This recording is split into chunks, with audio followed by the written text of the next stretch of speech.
إن الحمد لله نحمده ونستعينه ونستغفره ونعوذ بالله من شرور أنفسنا ومن سيئات أعمالنا من يهده الله فلا مضل له ومن يضلله فلا هادي له أشهد أن لا إله إلا الله وحده لا شريك له وأشهد أن محمدا عبده ورسوله أما بعد فإن خير الحديث كتاب الله وخير الهدي هدي محمد صلى الله عليه وسلم وشر الأمور محدثاتها وكل محدثة بدعة وكل بدعة ضلالة وكل ضلالة في النار.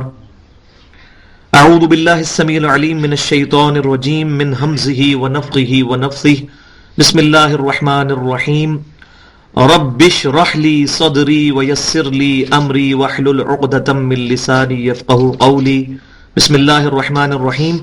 إن الله وملائكته يصلون على النبي يا أيها الذين آمنوا صلوا عليه وسلموا تسليما. اللهم صل على محمد وعلى آل محمد كما صليت على إبراهيم وعلى آل إبراهيم إنك حميد مجيد. اللهم بارك على محمد وعلى آل محمد كما باركت على إبراهيم وعلى آل إبراهيم إنك حميد مجيد.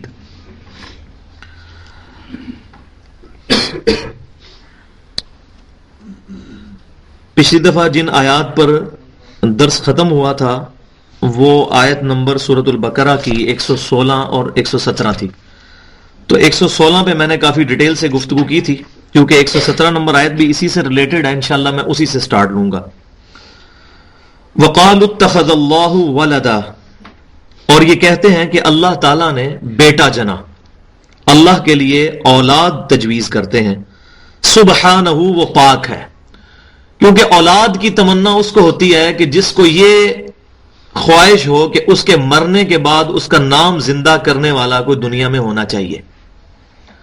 اللہ تبارک و تعالیٰ تو حی وہو حی لا یموت ہے، ایسا زندہ ہے جس کو موت نہیں آنی، بلکہ القیوم ہے، ہر ایک کی زندگی جو ہے وہ اسی کی وجہ سے قائم ہے.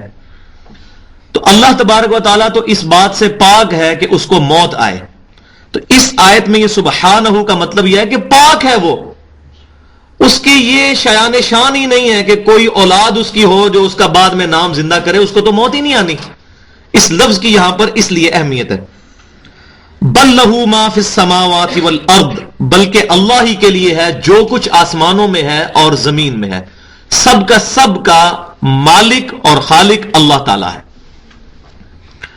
اس پہ میں نے بڑی ڈیٹیل سے گفتگو کی تھی کہ اسلام میں جو توحید ہے اور اس کا بھی جو سمم بونم میں نے بتایا تھا کہ ایپیکس، چوٹی کسی بھی چیز کی، وہ اسلام کی توحید عقائد میں اور اعمال کے اندر قتال ہے. جب کوئی شخص اپنی جان بھی اپنے اللہ کے حضور پیش کرنے کے لیے تیار ہو جائے. اسی طریقے سے قرآن پاک میں بھی اللہ تبارک و تعالیٰ نے مختلف احکامات پر قرآن پاک میں بعض جگہوں پر ایسی چیزیں ایڈریس کی ہیں جو پورے قرآن میں اور کہیں نہیں ہیں. تو توحید کے موضوع پر میں نے بتایا تھا کہ سب سے ایپیکس جو قرآن کی چوٹی ہے وہ سورہ مریم کی آیات نمبر 89، 90، 91، 92، جس پہ میں نے ڈیٹیل سے تقریباً 15 منٹ پچھلی دفعہ گفتگو کی تھی. کل اللہ قانتون، تمام کے تمام اللہ تعالیٰ کے فرما بردار ہیں. اللہ تعالیٰ کی کوئی اولاد نہیں ہے اور تمام چیزیں اللہ کی مخلوقات ہیں اور سب کی سب اللہ تعالیٰ کو اکاؤنٹیبل ہیں، جواب دہ ہیں، اس کے سامنے سر تسلیم خم کر دی ہیں. تو یہاں تک میں نے پچھلی دفعہ گفتگو کر لی تھی. اب اسی کے ساتھ یہ ریلیٹڈ ہے. بدیع السماوات والارض، اللہ تعالیٰ عدم محض سے وجود بخشنے والا ہے آسمانوں کو اور زمینوں کو. تو میں نے بتایا تھا کہ اللہ تعالیٰ کے 3 افعال ہیں. ایک ہے ابداع، کسی چیز کو بغیر کسی ایگزامپل کے بنا دینا. اس کو انگلش میں کہتے ہیں کریشن ایکس نہیلو. ایسی چیز جس کی کوئی پیچھے مثال موجود نہ ہو اس کو وجود بخش دینا. یہ ہے اللہ تعالیٰ کا ایک فعل ابداع. اسی سے وہ نکلا ہے بدعت، دین کے اندر وہ چیز جاری کرنا جس کا وجود دین میں نہ ہو. دوسری چیز جو ہے وہ ہے خلق. اللہ تعالیٰ تخلیق فرمانے والا ہے. خلق یہ ہوتی ہے کہ اللہ تبارک و تعالیٰ نے جو چیزیں کریشن ایکس نہیلو کی ہیں، جیسے کہ مٹی ہے، مٹی اللہ تعالیٰ نے عدم محض سے وجود بخشا مٹی کو. مٹی کسی چیز سے نہیں بنی، مٹی خود ایک بیسک ایلیمنٹ ہے اس کائنات میں. اب اس مٹی کو استعمال کر کے اللہ تعالیٰ نے انسان کو پیدا کیا. تو مٹی سے انسان کا بننا یہ تخلیق ہے. مٹی کا وجود ابدا ہے، کریشن ایکس نہیلو، اور مٹی سے پھر آگے بنانا انسان کو، اب یہ کریشن ہے. اور تیسرا اللہ تعالیٰ کا جو امر وہ ہے، اللہ کے جو افعال میں سے وہ ہے تدبیر. یدبر الامر من السماء الى الارض. اللہ تعالیٰ آسمانوں سے زمین میں کاموں کی تدبیر فرماتا ہے. تو ان تینوں چیزوں کا فرق پتہ ہونا چاہیے. تو اللہ تعالیٰ بدیع السماوات والارض بھی ہے، یعنی کریشن ایکس نہیلو بھی کی ہے. قرآن پاک میں یہ بھی آتا ہے خلق السماوات والارض، تخلیق بھی کی ہے، ابدا بھی کی ہے. ابدا اس اعتبار سے ہے کہ اس کی کوئی پہلے اگزامپل موجود نہیں تھی، اللہ تعالیٰ نے بغیر کسی سیمپل کے اس کو پیدا فرمایا. تو اللہ تعالیٰ بدی ہے زمین اور آسمانوں کا، اور اس کی شان کیا ہے؟ وَإِذَا قَضَى أَمْرًا، جب بھی وہ کسی چیز کا ارادہ فرماتا ہے، یہ وہی يُدَبِّرُ الْأَمْرَ مِنَ السَّمَاءِ، یہ امر بھی آ گیا اس کا، جو تدبیر فرماتا ہے، یہ امر کرنے کا ارادہ فرماتا ہے. فَإِنَّمَا يَقُولُ لَهُ كُن فَيَكُونُ، تو اس کا صرف اتنا ہی کہہ دینا کافی ہوتا ہے کہ کن فیکون، کہ ہو جا، تو پس وہ چیز ہو جاتی ہے. لیکن اس میں یہ کن فیکون میں یہ بات یاد رکھیں، بعض اوقات انسان کے ذہن میں یہ سوال بھی پیدا ہوتا ہے کہ اگر اللہ تعالیٰ کن فیکون سے ہی چیزوں کو پیدا فرماتا ہے تو ان چیزوں کے پیدا ہونے میں ٹائم کیوں لگتا ہے؟ جیسا کہ اللہ تعالیٰ نے قرآن پاک میں عیسیٰ علیہ السلام کے بارے میں فرمایا کہ اللہ کے نزدیک تو عیسیٰ اور آدم کی مثال ایک جیسی ہے. عیسیٰ علیہ السلام کو بھی کن فیکون کر کے پیدا کیا، آدم علیہ السلام کو بھی کن فیکون. کسی چیز کا ارادہ فرماتا ہے تو کہتا ہے ہو جا، تو وہ ہو جاتی ہے. یہ ٹائم جو لیتی ہے نا، یہ تخلیق لیتی ہے. جو اللہ تبارک و تعالیٰ نے تخلیق کے پیریڈز رکھے ہوئے ہیں ان میں ٹائم لگتا ہے، وہ اللہ تعالیٰ کے ڈیوائن وزڈم میں اللہ تعالیٰ نے جو اس کے لیے قانون بنایا ہے اس کے اندر یہ چیزیں طے ہیں. آم کی گٹھلی کو پھل دینے والا درخت بننے کے لیے 8 سال چاہیے، چاہے امر کن ہوگا لیکن 8 سال لگیں گے. اللہ محتاج نہیں اس کا، لیکن اللہ نے یہ فزیکل لاز بنائے ہیں. ماں کے پیٹ میں بچہ بننے کے لیے 9 ماہ کے قریب عرصہ درکار ہے، اگرچہ وہ اللہ کے امر کن سے ہے، لیکن وہ تخلیق کے مراحل گزرنے کے لیے یہ ٹائم لگتا ہے. اسی طریقے سے اللہ تعالیٰ نے زمین و آسمان کو تقریباً قرآن پاک میں 7 جگہ پر آتا ہے کہ 6 دن میں پیدا فرمایا. اللہ تعالیٰ تو کن فیکون 6 دن میں، اس کے بعد ٹائم پیریڈ گزرا. اور الیوم کا لفظ جو ہے عربی میں دن کے لیے بھی استعمال ہو سکتا ہے، جو 24 گھنٹے کا دن ہے، اور ایک پیریڈ آف ٹائم کے لیے بھی. اور آج ہمیں سائنٹسٹ بتا رہے ہیں کہ اس جو زمین و آسمان کو بننے میں 6 ارب سال لگے ہیں. تو عین ممکن ہے کہ اللہ کے ہاں وہ الیوم جو ہے، جو لانگ پیریڈ آف ٹائم ہے، وہ 1 بلین ایئر، 1 ارب سال کے برابر ہو. واللہ عالم، وثوق سے نہیں ہم کہہ سکتے. تو یہ تخلیق کا یہ مطلب سمجھ لیں آپ، کہ تخلیق میں اللہ تبارک و تعالیٰ نے کچھ فزیکل لاز بنائے ہیں، اتنا ٹائم لگنا ہی لگنا ہے. تو کن فیکون سے کوئی یہ مطلب نہ لے لے کہ اللہ تبارک و تعالیٰ کسی چیز کو ہمیشہ ہی فوراً پیدا کرے گا. اگرچہ ایسا بھی کیا ہے، جیسے ارواح جو ہماری پیدا ہوئی ہیں اور فرشتے، یہ کن فیکون فوراً پیدا ہو گئے. لیکن جب یہ دنیا میں جو تخلیق والا معاملہ ہے، اس کے اندر اللہ تبارک و تعالیٰ نے ٹائم رکھا ہے، ٹائم لمیٹیشن ہے. اسی طریقے سے ہاتھی کی جو ہتھنی کے پیٹ میں جو ہاتھی کا بچہ ہے وہ تقریباً 21 سے 22 ماہ رہتا ہے. انڈے کے اندر چوزا جو ہے وہ تقریباً 22 دن رہتا ہے. تو یہ تمام ٹائم پیریڈز اللہ تعالیٰ نے رکھے ہوئے ہیں. اللہ ان کا پابند نہیں ہے، ہم پابند ہیں، کیونکہ اللہ کے بنائے ہوئے قوانین ہیں. وقال الذین لا يعلمون، اور وہ لوگ کہتے ہیں کہ جن کے پاس کچھ علم ہی نہیں ہے، یعنی کہ مشرکین یا یہودیوں میں سے وہ بے علم لوگ جو تھے، لولا یکلمنا اللہ او تأتینا آیہ، کیوں نہیں اللہ تعالیٰ ہم سے خود کلام کرتا یا ہمارے پاس کوئی نشانی بھیجتا، کوئی معجزہ ہمارے سامنے ہو، فزیکل ٹینجیبل معجزہ ہو، حسی معجزہ ہو جس کو ہم فیل کریں. اور وہ پوری ڈیٹیل آئے گی سورہ بنی اسرائیل کے اندر. 8-9 قسم کے معجزات تھے جو وہ ڈیمانڈ کرتے تھے کہ یہ نبی صلی اللہ علیہ وسلم آسمانوں پہ چڑھ جائیں، یا ان کا کوئی باغ ہو جس کے نیچے نہریں بہتی ہوں. اس طریقے سے مختلف معجزات فزیکل انہوں نے ڈیمانڈ کیے. تو یہ جو مضمون ہے وہ ڈیٹیل کے ساتھ سورہ بنی اسرائیل اور سورۃ الانعام کے اندر جا کے کھلے گا. تو یہاں میں ایک مضمون آپ کو اس اعتبار سے تھوڑا سا اشارتاً ایک بات بتا دوں کہ نبی صلی اللہ علیہ وسلم کا جو دعوی نبوت ہے، وعلیکم السلام، وہ جس معجزے پر ہے وہ کوئی حصی معجزہ نہیں ہے، وہ ہے یہ قرآن. اور یہ بات سورۃ العنکبوت کے اندر آئے گی کہ یہ کہتے ہیں کہ اس نبی کو معجزہ کیوں نہ دیا گیا. تو اللہ تعالیٰ فرماتا ہے 21ویں پارے کے پہلے صفحے پر یہ بات آتی ہے، وہ انشاءاللہ جب آئے گی میں ڈیٹیل سے عرض کروں گا کہ کیا ان کے لیے یہ کافی نہیں ہے کہ اللہ کی آیات صبح و شام ان پر پڑھی جاتی ہیں. موسیٰ علیہ السلام کو دعوی نبوت کے لیے جو 2 معجزات دیے گئے تھے، ایک عصا والا معجزہ اور دوسرا ید بیضا والا معجزہ، اس کی بنیاد پر ان کا دعویٰ تھا کہ میں اللہ کا نبی ہوں. عیسیٰ علیہ السلام کا دعویٰ جن 4-5 بڑے معجزات پہ تھا، مردوں کو زندہ کرنا، اسی طریقے سے مادرزاد کوڑی اور جو اندھے ہیں ان کو شفا دینا اللہ کے اذن سے، اور مٹی کی جو مورت بنا کے اس میں پھونک مارنا تو اللہ کے اذن سے وہ پرندہ بن جائے.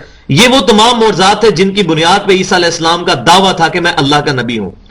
جبکہ امام کائنات سید الاولین والآخرین شفیع المذنبین رحمت للعالمین سیدنا و مولانا محمد رسول اللہ صلی اللہ علیہ وسلم کا جو دعوی نبوت ہے وہ اس پر نہیں ہے کہ میری انگلیوں سے پانی کے چشمے جاری ہوتے ہیں، اگرچہ یہ صحیح ہے، بخاری اور مسلم میں موجود ہے.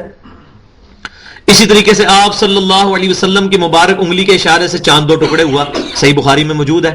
اس قسم کے حصی معجزات سینکڑوں ہزاروں کی تعداد میں موجود ہیں، لیکن ان کی بنیاد پر نبی صلی اللہ علیہ وسلم نے دعوی نبوت نہیں کیا. دعوی نبوت جو ہے وہ اس کتاب اللہ کی بنیاد پر ہے، اور اس کی جو ایونچوئل حکمت ہے وہ ہمیں سمجھ آتی ہے کہ چونکہ آپ صلی اللہ علیہ وسلم قیامت تک کے لیے نبی بنا کے بھیجے گئے ہیں، قیامت تک آنے والے انسانوں کے لیے نبی بنا کے بھیجے گئے ہیں، جنوں کے لیے، پوری انسانیت کے لیے. تو آج کا اگر کوئی انسان ہمیں یہ کہتا ہے کہ نبی صلی اللہ علیہ وسلم اللہ کے نبی ہیں، اس پہ آپ کی دلیل کیا ہے، تو ہم یہ تو نہیں کہیں گے ان کو کہ آپ صلی اللہ علیہ وسلم کی انگلیوں سے پانی کے چشمے جاری ہوتے تھے. کیوں کہ وہ کہیں گے ہمیں دکھائیں کوئی ویڈیو. اسی طریقے سے ایک یہودی سے کوئی جا کے کوسچن کرتا ہے، کوئی ایسا ایتھیسٹ منکرین خدا میں سے کہ حضرت موسیٰ علیہ السلام کو تم سمجھتے ہو اللہ کے نبی، تو ان کا معجزہ کیا ہے؟ وہ کہے گا جی آسا. تو کہے گا جی لائیں جی آسا کدھر ہے، ہمارے سامنے ذرا سمندر جو پھاڑ کے اس میں رستہ بنا کے بتائیں تو ہم دیکھیں گے نا. تمہاری اس کتابوں کو تو نہیں ہم مانتے. لیکن آج اگر ہم سے کوئی آگے یہ سوال کرے گا نبی صلی اللہ علیہ وسلم کے لیے جو آپ دعوے نبوت رکھتے ہیں وہ کس بنیاد پہ، تو ہم کہتے ہیں اس کتاب کے اوپر. اس کتاب کو آپ چیک کر لیں، اس کتاب کو آج کے جو سائنٹیفک فیکٹس جو پروو ہو چکے ہیں ان کے اوپر پیش کریں. ایک بھی اسٹیبلش سائنس کے خلاف بات نہیں ہے قرآن پاک کی. وہ انشاءاللہ تعالی جب سورہ حامیم السجدہ کی آیات آئیں گی نا، سنوریہم آیاتنا فی الآفاق وفی انفسہم حتی یتبین لہم انہ الحق، ان قریب ہم زمین و آسمان میں ان کی جانوں میں ان کو ایسی نشانیاں دکھائیں گے، یہ چیخ اٹھیں گے یہ قرآن اللہ کا کلام ہے. جو آج وہ غیر مسلم چیخ اٹھیں، ان کے مسلمان ہونے کی وجہ ہماری داڑیاں اور ہماری نمازیں اور ہماری تبلیغیں نہیں ہیں. ہمارے مولویوں کی بات تو ایک مسلمان نہیں سنتا. جمعے کے وقت وہ جب نماز کا وقت ہوتا ہے اس وقت وہ انٹر ہوتا ہے، تقریر نہیں سنتا. غیر مسلم ہماری تقریریں سن کے مسلمان ہو رہے ہیں؟ نہیں.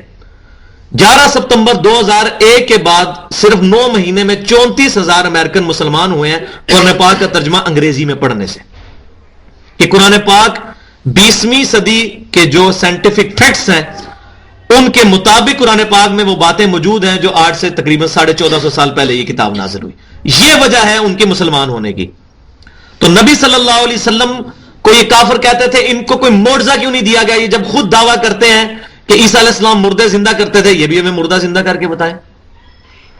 موسیٰ علیہ السلام کے معجزات بتاتے ہیں، اس طرح کا کوئی معجزہ یہ بھی کر کے بتائیں. یہ آپ کے ساتھ بھائی جو بیٹھے ہوئے سو رہے ہیں، اپنے دائیں بائیں نظر رکھیں جی. شیطان کی پوری کوشش ہے کہ آج آپ کو سلا دے. میں نے آپ کو بتایا تھا. تو ایک دوسرے پر نظر رکھیں کہ کوئی بندہ سونے نہ پائے. اور اگر کوئی کہہ رہا جی میں آنکھیں بند کر کے مراقبے میں سن رہا ہوں تو اس کی ظاہر کا اعتبار نہ کریں. ٹھیک ہے، باطن کا، بلکہ ظاہر پہ تو فتویٰ لگتا ہے نا جی. تو نبی صلی اللہ علیہ وسلم کا جو دعوی نبوت ہے وہ اس کتاب کے اوپر ہے. تو وہ معجزات ڈیمانڈ کرتے تھے، تو اللہ تعالیٰ نے فرمایا کہ یہ قرآن معجزہ ہے قیامت تک کے لیے. تو اب یہ اس ٹاپک کو ایڈریس کیا جا رہا ہے کہ یہ کہتے ہیں کہ یا تو اللہ تعالیٰ ہمارے سامنے آ کر بات کرے ہم سے، یا ہمارے پاس کوئی نشانی آ جائے.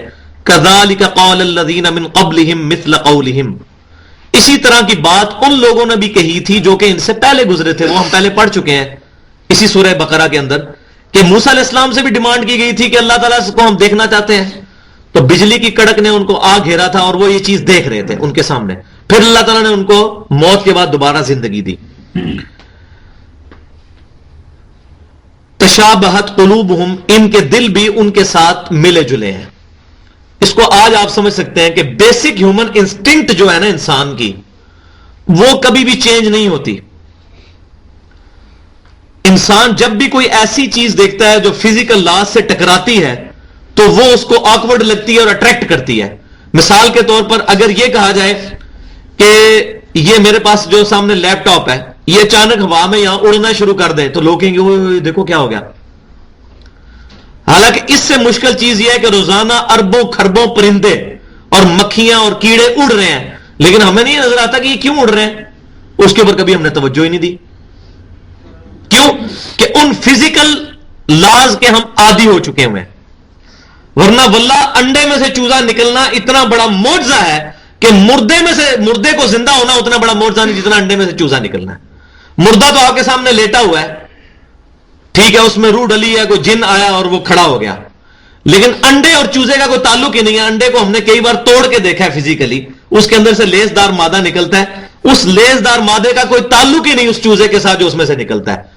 روزانہ اربوں خربوں انڈوں میں سے چوزے نکل رہے ہیں، اتنا بڑا معجزے ہمارے سامنے ہو رہے ہیں، لیکن ہم کہہ رہے ہیں یار ہوتا ہی ہے ایسے، کیونکہ ہم عادی ہو چکے ہیں. تو انسان کی یہ انسٹنکٹ ہے کہ وہ خلاف نیچر جو چیزیں ہوتی ہیں ان کو دیکھ کے بڑا اٹریکٹ ہوتا ہے. حالانکہ نیچر کے اندر ایسی چیزیں موجود ہیں کہ جن کے اوپر اگر بندہ ایمفسائز کرے تو اللہ تک بندہ پہنچ سکتا ہے. تو اللہ تعالیٰ فرما رہا ہے کہ ان سے پہلے لوگوں نے بھی ایسے باتیں کی تھی، یہ بھی ان کے دل بھی ان کے ساتھ بالکل ملے جلے ہو چکے ہیں. قد بینا الآیات لقوم یوقنون، بے شک ہم نے آیات اپنی یقین رکھنے والوں کے لیے واضح بیان فرما دی ہیں. تو اب اس میں بھی اشارتاً وہ بات آ گئی کہ اصل معجزہ کیا ہے؟ قرآن. دیکھیں نا، اس کا جواب تو یہ ہونا چاہیے تھا کہ ہاں کافرو ہمارا نبی مردہ زندہ کر کے بتاتا ہے آپ کو، لیکن اللہ ہمارا قد بینا الآیات لقوم یوقنون، بے شک ہم نے صاف صاف اپنی نشانیاں، یہ ہیں آیات. وہ جو کہتے تھے آیت لے کے آئے کوئی نشانی یا معجزہ، اللہ ہمارا یہ ہیں آیات. ایک معجزہ مانگ رہے ہو، یہ 6,500 کے قریب آیات قرآن پاک، یہ سب ہر آیت اللہ تعالیٰ کے ڈیوائن وزڈم اور ڈیوائن علم کا، نالج کا ایک معجزہ ہے. جو میں نے قرآن پاک کے تعارف میں 1.5 گھنٹہ گفتگو کی تھی اس میں یہ چیز بتائی تھی. تو یہاں بھی یہ چیز آگئی کہ اللہ تعالیٰ نے فرمایا کہ یہ آیات کافی نہیں ہے ان کے لیے، صاف صاف ہم نے بیان فرما دی، یہ معجزہ ہے. انا ارسلناک بالحق بشیرا ونذیرا، بے شک ہم نے محبوب صلی اللہ علیہ وسلم آپ کو حق کے ساتھ پرپسفل مقصد کے لیے بھیجا ہے. بشیر و نذیرا، خوشخبریاں دینے والا اور ڈر سنانے والا. خوشخبری کن کو دینے والا؟ کہ جو اللہ تعالیٰ کے فرما بردار ہیں، اور ڈر سنانے والا ان کے لیے جو اللہ تعالیٰ کی نافرمانی کرتے ہیں. ولا تسأل عن اصحاب الجحیم، اور اے محبوب صلی اللہ علیہ وسلم آپ سے یہ نہیں پوچھا جائے گا کہ لوگ دوزخ میں کیوں پہنچے ہیں. دوزخ میں جانے والے جو لوگ ہیں ان کی اکاؤنٹیبلٹی، جواب دہی آپ سے نہیں ہوگی، بلکہ انہیں سے ہی پوچھا جائے گا کہ ہاں بھائی تمہارے پاس ہمارے انبیاء آئے، ہمارے محبوب صلی اللہ علیہ وسلم آئے، تو آپ نے ان کی دعوت کو قبول کیوں نہ کیا؟ اور وہ مانیں گے کہ واقعی قالوا بلا قد جاءنا نذیر فکذبنا وقلنا ما نزل اللہ من شیء، ہمارے پاس آئے تھے رسول لیکن ہم نے کہا کہ یہ تو ہم ہمارے ساتھ فراڈ کر رہے ہیں، کوئی ایسی بات نہیں ہے. اور پھر وہ اپنا اعتراف کریں گے وقالوا لو كنا نسمع او نعقل ما كنا في اصحاب السعیر، اگر ہم دنیا میں بات سن لیتے اور اپنی عقل کو استعمال کر لیتے تو آج ہم دوزخ میں نہ ہوتے. پھر اللہ تعالیٰ فرماتا ہے فاعترفوا بذنبہم، انہوں نے اپنے اصلی جرم کا اعتراف کر لیا ہے. فسحقا لاصحاب السعیر، پس پھٹکار ہو دوزخ والوں پر، اصحاب سعیر پر. تو نبی صلی اللہ علیہ وسلم کا منصب ہے خوشخبری دینا اور ڈر سنانا. یہ بعض لوگ کہتے ہیں ڈرانے والا، میں اس کو اتنا اچھا نہیں سمجھتا. نبی صلی اللہ علیہ وسلم ڈر سنانے والے ہیں، ڈرانے کے لیے نہیں. آپ خود فرماتے ہیں لوگوں کو خوشخبریاں سناؤ، ان کو متنفر نہ کرو. ڈر سنانے والا، یہ ذرا اپروپریٹ ٹرانسلیشن بنتی ہے. خوشخبری دینے والا اور ڈر سنانے والا، آخرت کا ڈر۔ تو اے نبی صلی اللہ علیہ وسلم، ہم آپ سے نہیں پوچھیں گے کہ اے محمد صلی اللہ علیہ وسلم، ہم نے آپ کو آپ کی امت کی طرف پیغمبر بنا کے بھیجا تو یہ لوگ کیوں نہیں ایمان لے کر آئے؟ ابو جہل کیوں نہیں مومن ہوا؟ ابو لہب نے کیوں نہیں اسلام قبول کیا؟ ابو طالب نے اسلام کیوں نہیں قبول کیا؟ یہ آپ سے نہیں پوچھا جائے گا، آپ کا کام صرف دعوت دینا ہے۔ تو یہ آج ہمارے لیے بھی ہے کہ جب کوئی بھائی ہماری بات نہ سنے اور دعوت پہ لبیک نہ کہے تو ہمیں اس پہ سیکھ پا ہونے کی، اس سے لڑائی کرنے کی ضرورت نہیں ہے۔ ہماری یہ رسپانسبلٹی نہیں کسی کو زبردستی جو ہے وہ گھول کے اس کے اندر ایمان اتار دیا جائے، یا کتاب و سنت کی دعوت کو یا دعوت توحید کو، نبی صلی اللہ علیہ وسلم کی محبت کو اس کے دل میں ڈال دیا جائے۔ یہ ہماری رسپانسبلٹی نہیں کہ جان بوجھ کر ہاں دعوت دی جائے۔ لیکن اس کا دوسرا پہلو بھی ہے، بعض لوگ اتنے روڈ طریقے سے دعوت دیتے ہیں، وہ کہتا ہے جی ساڑا کام تے آ جائے گا جی، نبی بھی آئے سن، نبیاں کو بھی لوگوں نے توحید نہیں سنی، تے اگر اسی پیش کرنے آتے لوگ نہیں سنتے تو خیر ہے۔ نبیوں نے جس طریقے سے توحید پیش کی اور آپ نے جس طریقے سے پیش کی، اس میں زمین آسمان کا فرق ہے۔ اگر ہم نے کسی فرقے کی طرف بلا کر کتاب و سنت کی دعوت پیش کی، ایک بریلوی اگر کسی اہل حدیث یا دیوبندی کو یہ کہے کہ آؤ تم بریلوی مکتبہ فکر میں آ جاؤ، اور وہ یہ کہ میں نبیوں والی دعوت دے رہا ہوں، تو نبی کیا کہتے تھے؟ بریلوی ہو جاؤ۔ تو آج اگر دعوت پھیلے گی تو کتاب و سنت کے نام پر پھیلے گی، کسی فرقے کے نام پر نہیں۔ یہ ابھی آگے آ رہا ہے، اس میں پہلا سپارہ اسی پہ کنکلوڈ ہوگا، اور وہ بہت زبردست آیات ہیں اس اعتبار سے۔ تو ہم نے اگر کسی ٹائٹل کو ساتھ لے کے چلنا ہے کہ کوئی شخص یہ کہے کہ جی میں بریلویت کے ٹائٹل سے یا دیوبندیت کے ٹائٹل سے یا قادیانیت کے ٹائٹل سے یا اہل حدیثیت کی ٹائٹل سے یا شیعت کے ٹائٹل سے لوگوں کو کہوں کہ آؤ اسلام کی طرف آؤ، توحید کی دعوت قبول کرو، پھر لوگ سنتے نہیں ہیں، لوگ توحید کی بات سنتے نہیں ہیں۔ بھائی آپ نے تو نو انٹری کا بورڈ لگا لیا ہوا ہے، آپ کی مسجد کا نام اتنا سا ہے اور باہر مسلک کا نام اتنا بڑا لکھا ہوا ہے، تو آپ کہہ رہے ہیں ہم نبیوں والی دعوت پیش کر رہے ہیں؟ لعنت اللہ علی الکاذبین۔ میں قرآن کی آیت ہی پڑھ سکتا ہوں، نبیوں نے کوئی اس طریقے سے دعوت نہیں دی ہے۔ پھر یہ کہنا جی لوگ توحید سنتے نہیں ہیں، جائیں جی انبیاء سے بھی نہیں سنی، بھائی نہیں، ہم نے اس طریقے سے پیش ہی نہیں کی۔ انبیاء کرام کس طریقے سے پیش کرتے تھے؟ ما کان ابراہیم یہودی ولا نصرانی ولکن کان حنیفا مسلما وما کان من المشرکین۔ ابراہیم نہ یہودی تھے، نہ عیسائی تھے، نہ مشرک تھے، وہ تو مسلم تھے، مسلمان تھے، اور سب سے ٹوٹ کر ایک اللہ کے ہو گئے تھے، حنیفہ تھے۔ تو آج اسی پیٹرن پہ اگر دعوت دی جائے گی، بریلوی، دیوبندی، اہل حدیث، اس نام کو چھوڑ کر، یہ جائز ہے یا ناجائز، اس پہ تو بحث ہی نہیں ہے۔ بحث یہ ہے کہ ہم نے دعوت انبیاء والے طریقے پر دینی ہے۔ اگر ہم نے کوئی طریقہ ایسا اڈاپٹ کیا کہ جس میں فرقے کا نام آیا اور اس کی وجہ سے کوئی متنفر ہو گیا، اب ہم یہ نہیں کہہ سکتے جی ہم نے تو توحید پیش کی تھی، لوگوں نے قبول ہی نہیں کی۔ نہیں، یہ آپ کا ہی قصور ہے۔ لہذا انبیاء کے ساتھ نہ اپنے آپ کو کمپیئر کیا جائے۔ تو نبی صلی اللہ علیہ وسلم سے کہا جا رہا ہے آپ سے نہیں پوچھا جائے گا لوگ دوزخ میں کیوں پہنچ گئے۔ وَلَن تَرْضَىٰ عَنْكَ الْيَهُودُ وَلَا النَّصَارَىٰ، اور ہرگز یہ یہودی یا عیسائی راضی نہیں ہوں گے، خوش نہیں ہوں گے، حَتَّىٰ تَتَّبِعَ مِلَّتَهُمْ، یہاں تک کہ اے مسلمانوں تم بھی پیروی کرنے لگ پڑو ان کی ملت کی، تب یہ خوش ہوں گے۔ جب تک تمہیں یہودی یا عیسائی نہ بنا لیں اس وقت تک ان کا کلیجہ ٹھنڈا نہیں ہوگا۔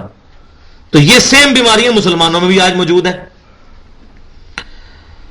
قُلْ إِنَّ هُدَى اللَّهِ هُوَ الْهُدَىٰ، اے محبوب صلی اللہ علیہ وسلم تم فرماؤ کہ ہدایت تو وہ ہے کہ جو اللہ تعالیٰ کی بتائی ہوئی ہے۔ اللہ تعالیٰ ہدایت کا راستہ بتاتا ہے، اور اللہ تعالیٰ نے ہدایت کا راستہ کیا بتایا ہے؟ إِنَّ الدِّينَ عِنْدَ اللَّهِ الْإِسْلَامُ، the only acceptable religion in the sight of Allah is Islam۔ اسلام اللہ کے حضور قابل قبول دین ہے۔ وَمَن يَبْتَغِي غَيْرَ الْإِسْلَامِ دِينًا فَلَن يُقْبَلَ مِنْهُ وَهُوَ فِي الْآخِرَةِ مِنَ الْخَاسِرِينَ، جو کوئی بھی اسلام کے علاوہ کوئی اور دین لے کر اللہ کے حضور حاضر ہوا، اللہ تعالیٰ اس سے اس کا دین قبول نہیں کرے گا، اور ایسا شخص خسارہ پا جائے گا۔ تو اللہ نے جو دین اتارا ہے وہ اسلام ہے، نہ یہودیت، نہ عیسائیت، اور نہ اس طریقے سے مسلمانوں میں جو گروہوں کے نام بنے ہوئے ہیں، یہ اللہ تعالیٰ کا نازل کردہ دین نہیں ہے۔ اللہ تعالیٰ نے اپنے محبوب صلی اللہ علیہ وسلم کو دین اسلام دیا۔ تو اے نبی آپ فرما دیجئے کہ اللہ کی بتائی ہوئی ہدایت وہی اصل میں ہدایت ہے۔ اب آگے دھمکی آ رہی ہے ہم مسلمانوں کے لیے، وَلَئِنِ اتَّبَعْتَ أَهْوَاءَهُمْ بَعْدَ الَّذِي جَاءَكَ مِنَ الْعِلْمِ، اور اگر اے سننے والے، اب میں یہ نہیں کہہ رہا کہ اگر اے نبی تم نے پیروی کی، تو قرآن کا مزاج سمجھنا چاہیے. میں نے پہلے بھی بتایا تھا قرآن پاک میں جہاد کے بارے میں آیات میں بعض اوقات اللہ تعالیٰ نے منافقین کو بھی یا ایھا الذین آمنو کہہ کر ایڈریس کیا ہے. پورے قرآن میں یا ایھا الذین نافقوا نہیں ہے، اے وہ جو نفاق کرتے ہو ان کو نہیں تھا، کیونکہ وہ ہے تو مومن ہی تھے قانونی طور پر. وہ تو اللہ کو پتا تھا، یا اللہ نے اپنے محبوب صلی اللہ علیہ وسلم کو منافقین کے نام بتایا، انہوں نے حذیفہ بن یمان کو بتایا رضی اللہ تعالیٰ عنہ. عام مسلمانوں کے ساتھ تو منافقین بھی نمازیں پڑھتے تھے. تو یہ قرآن میں جو آیات آتی ہیں کہ اے مومنو تمہیں کیا ہو گیا ہے کہ بوجھل دل کے ساتھ جہاد کے لیے اٹھتے ہو، تو بعض لوگ یہ آیات پڑھ کے تو آج کے مسلمانوں پر ٹھوک رہے ہوتے ہیں یہ قرآن کی تعریف ہے.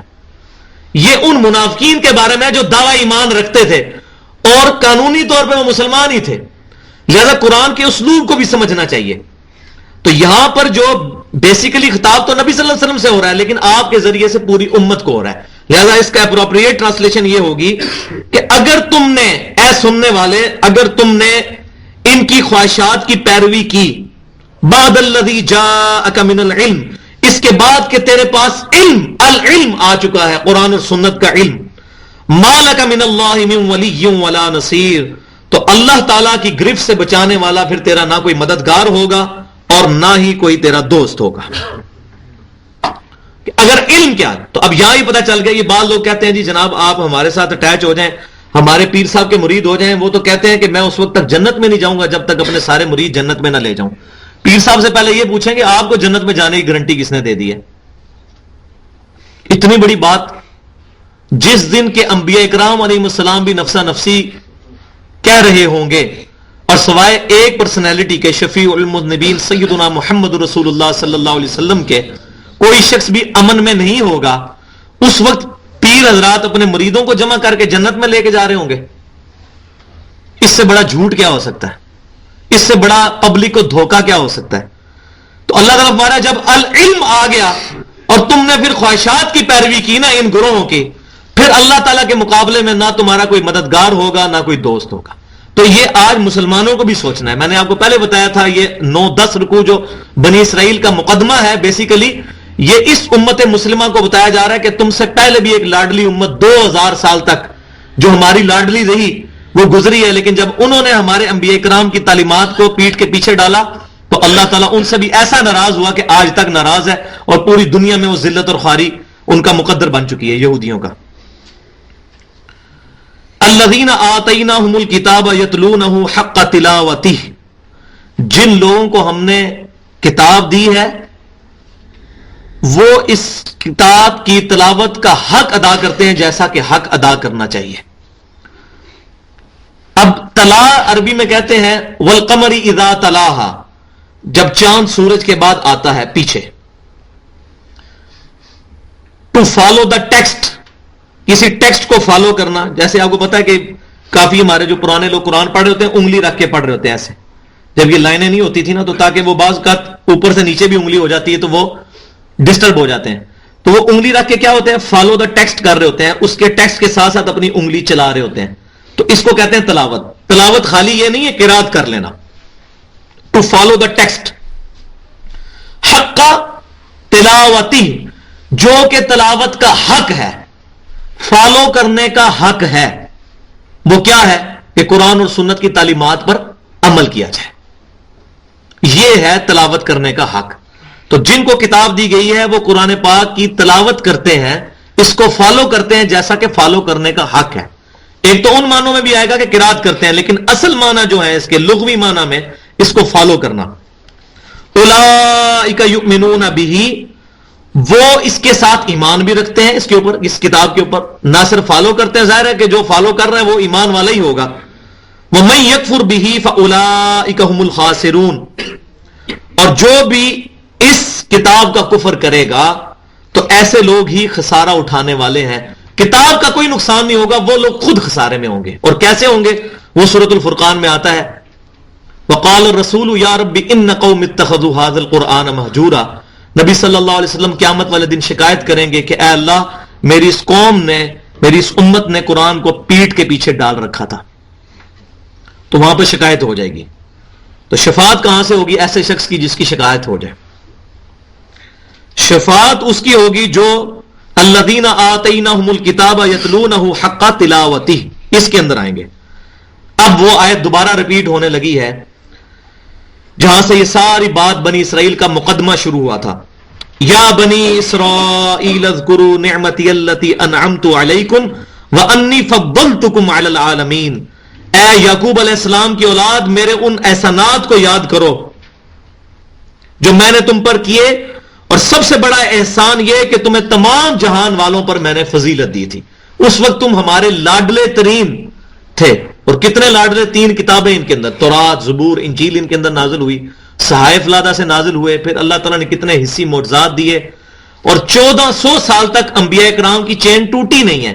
یہ صحیح بخاری میں حدیث موجود ہے کہ بنی اسرائیل میں جب بھی کوئی نبی فوت ہوتا تھا تو فوت ہونے سے پہلے کسی نبی کو ہی اپنا خلیفہ بناتا تھا. تو کتنی زبردست ان کی یہ اللہ تبارک و تعالیٰ نے ان کے لیے یہ نعمت کی تھی کہ وقت کا نبی ہر وقت ان میں موجود ہوتا تھا. اس کے باوجود انہوں نے حق سے اناد کیا. یہ بات اگلی آیت جو ہے پھر دوبارہ ریپیٹ ہو رہی ہے، جو پہلے بھی آ چکی ہے تھوڑی سی چینج کے ساتھ. وَاتَّقُوا يَوْمًا لَا تَجْزِي نَفْسٌ عَن نَفْسٍ شَيْئًا، اور ڈرو اس دن سے کہ جس دن کوئی جان کسی دوسری جان کا بدلہ نہیں بن سکے گی. وَلَا يُقْبَلُ مِنْهَا عَدْلٌ، اور نہ ہی کسی سے مالی تاوان قبول کیا جائے گا. وَلَا تَنْفَعُهَا شَفَاعَةٌ، اور نہ ہی کسی کے حق میں شفاعت نفع دے گی. وَلَا هُمْ يُنصَرُونَ، اور نہ ہی ان کی مدد کی جائے گی. اس آیت کے اوپر میں نے بڑی ڈیٹیل سے گفتگو کی تھی جب یہ آئی تھی کہ کیٹاگوریکل ڈینائی موجود ہے کہ قیامت والے دن کوئی جان کسی کا بدلہ نہیں اٹھائے گی، نمبر 1. نمبر 2، کسی سے مال لے کر اس کو چھوڑ نہیں دیا جائے گا. دنیا کے اندر تو ہوتا ہے کوئی رشوت دے کے تو جان چھوڑوا لیتا ہے، پولیس میں مقدمہ چل رہا ہے پیسے دے کے جان، وہاں نہیں ہو سکتا ایسا. وَلَا تَنْفَعُهَا شَفَاعَةٌ، اور کسی کی شفاعت بھی نہیں قبول کی جائے گی. دنیا میں تو سفارش چل جاتی ہے، کسی بڑے کی، ایم پی اے کی، ایم این اے کی سفارش دے کے تو بندہ مجرم بھی ہے تب بھی چھوٹ جاتا ہے. اب یہاں ہمارے ذہن میں آ رہا ہوگا کہ وہ شفاعت جو ہوگی نبی صلی اللہ علیہ وسلم کی وہ بِإِذْنِ اللہ ہوگی، اس کا معاملہ ڈیفرنٹ ہے. وہ آیت الکرسی میں ڈیٹیل سے عرض کروں گا کہ وہ شفاعت کیا ہے. وَلَا هُمْ يُنصَرُونَ، اور نہ ہی ان کی مدد کی جائے گی. یہ بھی نہیں ہوگا کہ ان کے مدد کے لیے کوئی باہر سے کوئی ایسی فوجیں آ جائیں کہ وہ زبردستی اس کو چھڑوا لیں. جیسے دنیا کے اندر بھی پتہ ہے آپ کو کہ کئی لوگ جیل توڑ کے بھی بھاگ جاتے ہیں، تو ایسا وہاں آخرت میں نہیں ہو سکے گا. تو یہ تمام چیزیں دیکھیں آج کی دنیا میں بھی اس کی مثالیں موجود ہیں. اب وہ امپورٹنٹ ٹاپک سٹارٹ ہونے لگے ہیں. 4 رکوع تحویل قبلہ پہ آنے لگے ہیں، پورے 4 رکوع، کیونکہ تحویل قبلہ جو ہے یہ موسٹ سینسٹیو معاملہ تھا اس وقت. کیونکہ جو لوگ یہودی تھے ان کے دلوں کے اندر بیت المقدس کی عزت تھی، وہ یہ خواہش نہیں کرتے تھے کہ کعبۃ اللہ جو ہے یہ قبلہ بنے. اور مسلمان جو ہیں انہوں نے نبی صلی اللہ علیہ وسلم کی پیروی کرتے ہوئے 17 مہینے تک مدینہ شریف کے اندر نماز بھی پڑھی بیت المقدس کی طرف منہ کر کے. تو اب تحویل قبلہ کے لیے ایک پورا ذہن بنایا جا رہا ہے کہ یہ تحویل قبلہ جو ہونے لگی ہے، تو اب کئی یہودیوں نے بھی اسلام قبول کیا ہوا تھا، ان پر یہ بات شاہ گزرے گی کہ جی ہم تو نماز پڑھ رہے تھے بیت المقدس کی طرف، اب یہ قبلہ چینج ہونے لگا، یہ کیا بات ہوئی. تو اب یہ اس ٹاپک کو ایڈریس کرنے کے لیے اس کی بنیاد رکھی جا رہی ہے.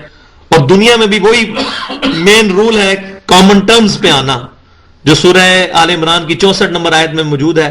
قُلْ يَا أَهْلَ الْكِتَابِ تَعَالَوْا إِلَىٰ كَلِمَةٍ سَوَاءٍ بَيْنَنَا وَبَيْنَكُمْ، آؤ یہود و نصارہ ہم اس ایک بات پر تو اکٹھے ہو جائیں جو ہم میں اور تم میں ایک ہے، اللہ نعبد الا اللہ، کہ اللہ کے سوا ہم کسی کی عبادت نہ کریں. ہمارے یہاں مولوی کیا کرتے ہیں، ہمیشہ بات ہی فرق سے شروع کرتے ہیں. یہ فرق آپ دیکھ لیں. تو پھر کہتے ہیں جی انبیاء والی دعوت ہے. انبیاء والی دعوت میں بات فرق سے نہیں شروع ہوگی، بات ہوگی کامن ٹرمز سے. کامن ٹرمز کیا ہیں؟ کتاب اللہ، سنت رسول صلی اللہ علیہ وسلم، نبی صلی اللہ علیہ وسلم کی شخصیت جس کے اوپر سب متفق ہیں، اس سے بات شروع کی جائے. ٹھیک ہے، اللہ تعالیٰ کی توحید، اور توحید میں بھی وہ چیزیں جو کامن ٹرمز ہیں اس سے بات شروع کی جائے، اور پھر آگے جو ہے لے کے چلا جائے کسی کی غلطیاں ایسے طریقے سے پوائنٹ آؤٹ کی جائیں وداؤٹ فتوا لگانے کے. کیونکہ جب ہم فتوا لگا دیتے ہیں پھر اس کے اور اپنے درمیان ایک بیریئر قائم کر لیتے ہیں. تو اسلام میں فتوا بازی نہیں ہے، ہاں کسی کی غلطی پوائنٹ کر دی جائے. صحابہ کرام علیہ رضوان، تابعین اور تبع تابعین سے کسی پر فتوا لگانا ثابت نہیں کہ فلاں مشرک ہے، فلاں گستاخ رسول ہے، فلاں کافر ہے، ایسا نہیں ہے. غلطیاں پوائنٹ آؤٹ کرتے تھے کہ ہاں جی آپ کو یہ غلطی لگی آپ اپنی اصلاح کریں. تو اہل سنت کا یہی منہج ہے کہ وہ غلطی پوائنٹ آؤٹ کرتے ہیں, کسی پر فتویٰ نہیں لگاتے. تو اب کامن فیکٹر کیا ہے کہ یہودی وہ بھی ابراہیم علیہ السلام کی اولاد, کیونکہ بنی اسرائیل جو حضرت جن کو جیکب کہتے ہیں, حضرت یعقوب علیہ السلام جن کا لقب تھا اسرائیل, اللہ کا بندہ, وہ ابراہیم علیہ السلام کے پوتے تھے, آئزک کے بیٹے تھے سیدنا اسحاق علیہ السلام کے. تو یہ یہودیوں میں بھی کامن فیکٹر ابراہیم علیہ السلام. عیسائی بھی حضرت عیسیٰ علیہ السلام خود بنی اسرائیل میں سے تھے, وہ بھی حضرت ابراہیم علیہ السلام کی اولاد, اور نبی صلی اللہ علیہ وسلم بھی ابراہیم علیہ السلام کی اولاد بنو اسماعیل میں سے. تو یہ تینوں جو بڑے مذاہب ہیں, اسکول آف تھاٹ ہیں, ان تینوں کا جو کامن فیکٹر ہے اس دنیا میں وہ ابراہیم علیہ السلام ہے. تو اللہ تبارک و تعالیٰ نے تحویل قبلہ کے لیے اور بنی اسرائیل کی امت کو معزول کرتے ہوئے اس امت کو کھڑا کرنے کے لیے جو آخری میں نے بتایا تھا کیل ٹھوکا, جو تاج پوشی مسلمانوں کی ہوئی, وہ تحویل قبلہ کی صورت میں ہوئی کہ اب وہ 2000 سال سے بنی اسرائیل جس منصب پہ فائز تھے ان کو معزول کیا گیا, اور امت محمدیہ صلی اللہ علیہ وسلم کو اب بنی اسرائیل سے بنو اسماعیل میں یہ معاملہ شفٹ ہو گیا, اور ختم نبوت کا تاج نبی صلی اللہ علیہ وسلم کے مبارک سر پہ رکھا گیا, جس کا سب سے بڑا سمبل یہ ہے کہ اب قیامت تک کے لیے قبلہ جو ہے وہ خانہ کعبہ ہوگا. تو اب اس کا یہ پورا جو ہے سمجھیں کہ اس کی تمہید بنائی جا رہی ہے, اور ابراہیم علیہ السلام جو کامن فیکٹر ہے ان سے بات شروع کی جا رہی ہے. وَإِذِ ابْتَلَىٰ إِبْرَاهِيمَ رَبُّهُ بِكَلِمَاتٍ فَأَتَمَّهُنَّ, اور یاد کرو کہ ابراہیم علیہ السلام کو جب جب اللہ تعالیٰ نے آزمایا جن باتوں کے اوپر, تو اللہ تبارک و تعالیٰ کے لیے انہوں نے اپنی باتیں پوری کر دی, جس کو آج ہم انگلش میں کہیں گے کہ he passed with flying colours. Ibrahim علیہ السلام پر جب بھی کوئی آزمائش اللہ تعالیٰ کی طرف سے آئی, اللہ تعالیٰ نے ان کو کوئی حکم دیا, حتیٰ کہ ان کو بیٹے کو ذبح کرنے کا حکم دیا, تو اس کے لیے بھی وہ تیار ہو گئے. تو ابراہیم علیہ السلام کو جب بھی آزمایا گیا تو وہ ان باتوں پر پورے اترے کہ جو اللہ تعالیٰ نے ان کے لیے آزمائش رکھی تھی. تو پھر اس کے بعد اللہ نے کیا انعام ان کے لیے فرمایا, قال انی جاعلک للناس اماما, تو اللہ نے فرمایا بے شک میں اب تمہیں انسانیت کا امام بنانے والا ہوں. دیکھ لیں پوری انسانیت کا امام ہے. ابراہیم علیہ السلام کا منکر کوئی نہیں ہے, ایون ہندو بھی مانتے ہیں. یہ براہم جو لفظ استعمال ہوتا ہے ان کے اندر ابراہیم سے ہی نکلا ہوا ہے. یہ بھی بنی اسرائیل کا ایک جو وہ جس پہ ہالی ووڈ نے ایک فلم بھی بنائی ہے, the last tribe of Israel. بنی اسرائیل کے 12 میں سے ایک جو قبیلہ تھا وہ گم ہو گیا تھا, تو ایک جو یہودی ہے اس نے پوری اس پہ ریسرچ کی تھی, پھر اس نے ایک فلم بھی بنائی تھی کہ یہ وہ لوگ ہیں کہ جو یہ ہندو ہیں, اور ان کا بھی یہ دعویٰ ہے کہ ہمارے جو یہ اپنشدز ہیں اور ویدیں ہیں یہ تقریباً 4000 سال پرانی ہیں, اور آپ کو پتا ہے ان کتابوں میں آج بھی نبی صلی اللہ علیہ وسلم کی پریڈکشنز پیشن گوئیاں موجود ہیں. ایون صحابہ کرام کا بھی ذکر موجود ہے, خلفائے راشدین کا بھی. ایون یہاں تک موجود ہے کہ نبی صلی اللہ علیہ وسلم ربیع الاول کی 12 تاریخ کو پیدا ہوں گے, یہ ہندوؤں کی کتاب میں بھی لکھا ہوا ہے, اور صحیح سند سے یہی ثابت ہے. یہ جھوٹی بات ہے کہ نبی صلی اللہ علیہ وسلم کا وفات کا دن جو ہے 12 ربیع الاول ہے. ربیع الاول میں ضرور وفات ہوئی ہے لیکن 12 کو نہیں ہوئی, اور وہ ہم نے ایک پورا ریسرچ پیپر بھی اس پہ لکھا تھا کہ نبی صلی اللہ علیہ وسلم نے آخری خطبہ دیا ہے 9 ذی الحجہ جمعے کے دن, اور آپ یہ بخاری اور مسلم میں موجود ہے, اور بخاری اور مسلم میں ہے کہ آپ کی وفات ہوئی ہے سوموار کو, تو 9 ذی الحجہ کو جمعے کا دن تھا, اس کے بعد محرم آئی, پھر سفر, پھر ربیع الاول, اور حضور کی وفات ہو گئی. آپ بیچ میں جتنے مہینے ہیں سارے 30 کے رکھ لیں, 2 29 1 30 1 29 2 30, جو بھی کمبینیشن بنائے, سوموار والے دن 12 ربیع الاول نہیں بنتی. لہذا جو 12 ربیع الاول کو حضور کا یوم وفات مانتا ہے وہ بخاری مسلم کا منکر ہے. یا تو بخاری مسلم غلط کہہ رہی ہے کہ آپ نے آخری خطبہ جمعے کو دیا اور آپ کی وفات سوموار کو ہوئی, یا اس کی بات. تو یہ تاریخی جھوٹ ہے جو پبلک میں عام ہوا کہ 12 وفات ہے, 12 پیدائش ہے. صحیح سند کے ساتھ امام اسحاق جو سیدنا انس بن مالک کے شاگرد ہیں ان سے ایک قول موجود ہے, اور وہ صحابی رسول کے شاگرد ہیں کہ نبی صلی اللہ علیہ وسلم کی پیدائش ہوئی ہے 12 ربیع الاول کو. سوموار کے دن تک تو تھا, تو یہ ہندوؤں کی کتابوں میں بھی ہمیں مل گئی ہے یہ بات, تو وہ بھی مانتے ہیں اس چیز کو, اور ان کے اندر کئی ایسی چیزیں موجود ہیں. تو یہ وہ کامن ٹرمز کے اوپر, تو آپ کو پتا ہے ڈاکٹر ذاکر نائک نے ایک لیکچر بھی دیا تھا سملیرٹیز بٹوین ہندوازم اینڈ اسلام, تو اس میں انہوں نے ایک سملیرٹی یہ بھی بتائی تھی. اے ابراہیم تمہیں میں انسانیت کا امام بنانے والا ہوں, اور الحمدللہ آج پوری دنیا کے مذاہب جو ہیں ابراہیم علیہ السلام کو تسلیم کرتے ہیں اپنے امام کے طور پر. آپ پتہ ہے امریکہ کا پہلا صدر ابراہم لنکن، تو ابراہم وہ کہتے ہیں، ہم ابراہیم کہتے ہیں. قال ومن ذریتی، تو ابراہیم علیہ السلام نے پھر عرض کی کہ اے اللہ جو میری اولاد ہے، میں تو امام بن گیا، میری اولاد کا معاملہ کیا ہوگا؟ قال لا ینال عہد الظالمین، تو اللہ تعالیٰ نے مختصر اور بڑا ہی جامع جواب دیا. فرمایا کہ میرا وعدہ ظالموں کو نہیں پہنچے گا، یعنی تیری اولاد میں جو فرما بردار ہوں گے وہ بھی امام بنیں گے. اور کتنے انبیاء کرام پیدا ہوئے، اور نبی صلی اللہ علیہ وسلم بھی ابراہیم علیہ السلام کی اولاد میں سے پیدا ہوئے. لیکن ابراہیمی ہونا، خالی ابراہیم علیہ السلام کی اولاد ہونا، یہ کوئی فخر کی بات نہیں اگر ان کی تعلیمات پہ عمل نہیں کرنا. تو بیسیکلی یہ ٹانٹ کرائی جا رہی ہے بنی اسرائیل کو کہ بنی اسرائیل یہ جو کہتے ہیں کہ ہم ابراہیم علیہ السلام کی اولاد ہیں، تو یہ ٹائٹل کیا کافی ہے؟ نہیں، جب تک کہ وہ ابراہیم علیہ السلام کو فالو نہیں کریں گے. اور وہ فالو کرنا کیا ہے؟ ما کانا ابراہیم یہودی ولا نصرانیہ، نہ ابراہیم علیہ السلام یہودی تھے، نہ عیسائی تھے، نہ وہ نصرانی تھے. ولکن کان حنیفا مسلما وما کان من المشرکین، ابراہیم علیہ السلام جو ہے وہ ایک رب کے ہو گئے تھے سب سے ٹوٹ کر، اور وہ مشرکوں میں سے نہیں تھے، مسلمان تھے. تو اللہ تعالیٰ فرماتا ہے کہ میرا عہد ظالموں کو نہیں پہنچے گا، یعنی تیری اولاد میں سے جو نیک ہوگا اس تک ٹھیک ہے، اس کو بھی میں امام بناؤں گا. وَإِذْ جَعَلْنَا الْبَيْتَ مَثَابَةً لِلنَّاسِ وَأَمْنًا، اور یاد کرو جب کہ ہم نے اس گھر یعنی خانہ کعبہ کو مرکز بنا دیا لوگوں کے لیے اور امن کی جگہ بھی. وَاتَّخِذُوا مِن مَّقَامِ إِبْرَاهِيمَ مُصَلًّى، اور یہ حکم دیا کہ بنا لو ابراہیم علیہ السلام کے کھڑے ہونے کی جگہ کو مصلی. مقام ابراہیم آج بھی موجود ہے خانہ کعبہ شریف کے اندر. حجر اسود اور حتیم کی جو درمیانی دیوار ہے اس کے سامنے مقام ابراہیم ہے، اور وہ پتھر بھی موجود ہے جو ابراہیم علیہ السلام نے خانہ کعبہ کی تعمیر کے اندر استعمال کیا تھا. تو اس مقام پر آج بھی امام کعبہ کھڑے ہو کر نماز پڑھاتے ہیں. تو قرآن پاک میں بھی ہے کہ مقام ابراہیم علیہ السلام کے کھڑے ہونے کی جگہ کو اپنا مصلی بناؤ. اور آج بھی مسلمان پوری دنیا سے جب عمرہ کرتے ہیں تو مقام ابراہیم پر یا اس کے قریب ہی اسی کی سیدھ میں 2 رکعت نفل بھی ادا کرتے ہیں، تو تب ان کا عمرہ مکمل ہوتا ہے. تو یہ اللہ تعالیٰ کی طرف سے حکم ہے. لیکن مکہ مدینے پر بھی ایک برا وقت گزرا تقریباً 600-650 سال تک سلطنت عثمانیہ کے دور میں، کہ جب خانہ کعبہ کی جو وحدت ہے اس کو توڑ کے 4 مسلوں کے اندر بانٹ دیا انہوں نے. ایک مسلح جو ہے وہ باب الفتح والی سائڈ پہ رکھ دیا، حجر اسود کے ساتھ والا جو دوسرا اپوزٹ کونا ہے جس جگہ پر حتیم ہے. ایک مسلح جو ہے وہ حجر اسود والی سیدھ پہ رکھ دیا.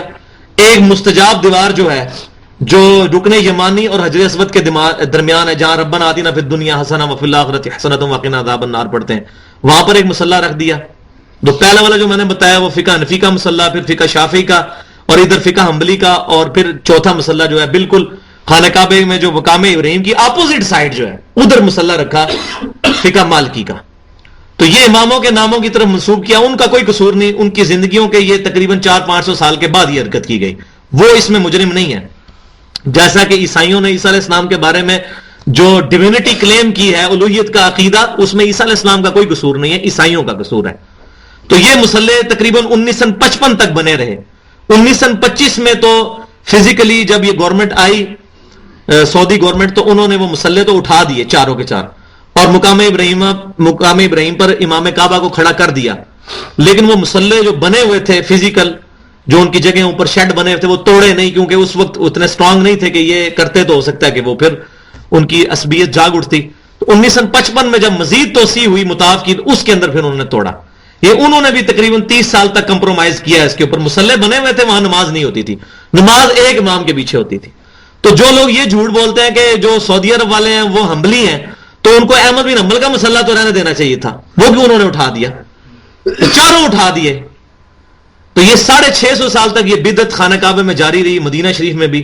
اور اس پہ میں وہ حدیث بیان کرتا ہوں جو بخاری اور مسلم کی متفق علیہ حدیث ہے، جس نے مدینے میں بدعت کو جاری کیا اس پہ اللہ کی لعنت، اللہ کے فرشتوں کی لعنت، اور تمام لعنت کرنے والوں کی لعنت.